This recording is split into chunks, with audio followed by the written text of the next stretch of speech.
Welcome back to my YouTube channel. Again, this is Jim. At ito na nga post ni John Pinoy. Taping nga ng Pulang Araw. Siguro mga 2 days ago pa to or something. At next naman ay gumawa ng challenge si Kyra Gale sa Twitter. Sabi niya, 26 May 31-day challenge. Post about TKL showing in Japan wish for Barda. So put this hashtag to qualify for the giveaway. Hashtag Barda, hashtag that kind of love, hashtag Barda for TKL. Hi, happy worldwide premiere of That Kind of Love. At you will automatically be entitled to a shirt. Join us for the challenge of That Kind of Love. You will automatically be entitled for a shirt and a fan. Just post the daily activities in your Facebook, Twitter, and TikTok with the hashtag. At dahil nga sa effort ni Kyra Gale mula umaga yan, ay nagtrending ang hashtag Barda at hashtag David Licauco at around 1:32. At nung 6 PM ay nag-trending naman ang Barda for TKL. At bandang 6:37 ay nag-trending ang hashtag Barda. Todo effort yung mga fans pero parang wala namang paramdam si Barbie at saka si David. Anyway, next. So I was right yesterday, no, nung nagpunta nga ang si Goson, si Sanya, si Kiray, at saka si Kelvin, at saka si Bianca sa Jinseo Arigato Film Festival yesterday. Yun na yung mga delegates. Hindi na pumunta, ayan, si Kira Billinger. Yun na yung mga nagpunta at hindi nga nagpunta ang Barda actually sa Japan for the premiere of TKL sa Jinseo Arigato International Film Festival. Next naman ay post ng Sparkle GMA Artist Center. Congratulations to Alden Richards for receiving the Best International Film Actor Award at the Jinseo Arigato International Film Festival in Tokyo, Japan. Your talent shines bright. We're so proud of your well-deserved achievement. At nag-speech nga si Alden. Let's watch this. I wish to thank the organizers of the Jinseo Arigato International Film Festival, the Office of the Consulate General, key officials of the Japanese local government, the JAIFF 2024 Selection Committee and Jury, the Filipino community in Central Japan, FCCJ, for this special recognition. This is such a momentous occasion since this film festival celebrates both Filipino and Japanese culture. And to be awarded with such high esteem among my peers and the international community is a gift that I will cherish. How I wish I could be there tonight at the Nagoya Trade and Industry Center, but my filming schedule, try as I may, could not permit it. Once again, maraming salamat po sa suporta and for this award. And iro arigatou gozaimasu. So si Kiray Series din pala ay nanalo ng award ng Best Versatile Comedian Award at the Jinseo Arigato International Film Festival in Tokyo, Japan. At post nga ni Chinita, wow, my gala night. Ganda ni Bianca. Gala night for Jinseo Arigato International Film Festival. Hashtag Bianca O'Malley. At ito naman post ni Kelvin Miranda. Sabi niya, Tokusan Aro Uchi no Saisho no.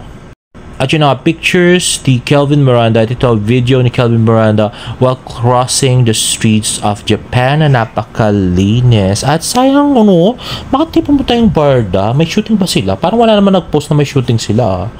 Anyway, Sparkle shines bright in Tokyo. Sparkle GMA Artist Center is recognized with the Best Filipino Artist and Talent Management Award at Jinseo International Arigato International Film Festival in Tokyo, Japan. Receiving the award is GMA Network's Senior Vice President Attorney Annette Gosun Balde and Sparkle's Senior Talent Manager Miss Tracy Garcia.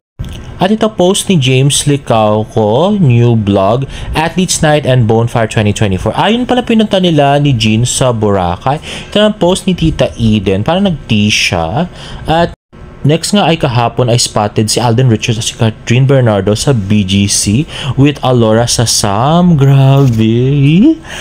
Buti pa sila, may ganyan sila, no? Yung Barda wala.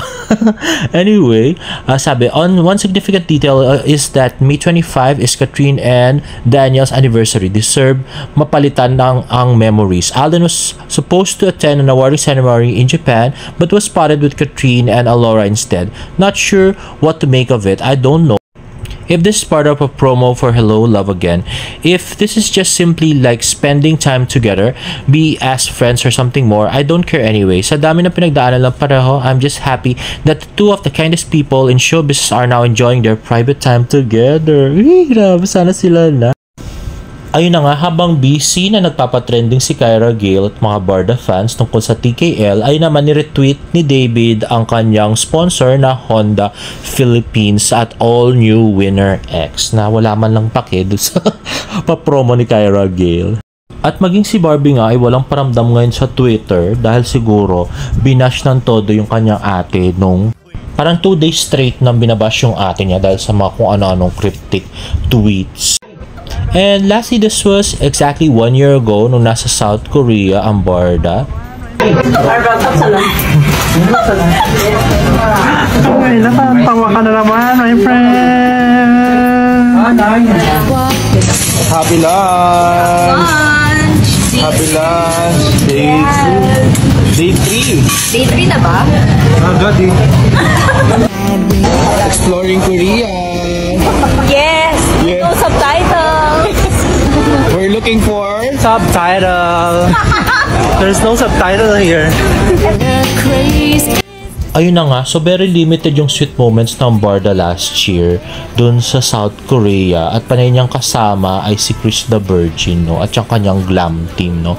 Parang bang yung mukha silang hindi nag-uusap at nagkasama ni David samantalang lagi niya naman palang kasama nung sa South Korea, no? Medyo tanga-tanga din yung yung packet media. Ewan ko ba kung ano nila hanash nila sa pag magkasama si David at saka si Barbie, no?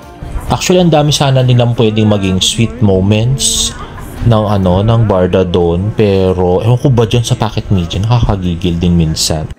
At yun na nga, another event canceled by Barda. So, yung Jinseo, wala pala sila doon. Yung sa Canada, Sparkle goes to Canada, Sparkle goes to the US, Sparkle goes to Japan, wala na rin sila doon. Ano pa kaya event nila ang ika-cancel? Grabe. Medyo nakakagigil na, no? Tapos ngayon, effort yung mga fans na magpa-trending sa kanila sa Twitter. Wala man lang silang paramdam. Grabe. Ay, naku, ewan ko ba sa inyo, Barbie at saka Dave, nakakagigil kayo minsan. Buti na lang matyaga kami mga fans yun na magpa-trending sa inyo at talagang, love na love pa rin kayo ng mga fans nyo. Ay, naku, kung hindi, walang-wala na kayo sa trending, hindi na kayo pinag-uusapan. Anyway guys, if you like this video, please give it a thumbs up and please subscribe to my YouTube channel for more Barda updates. See you in my next vlog. Bye!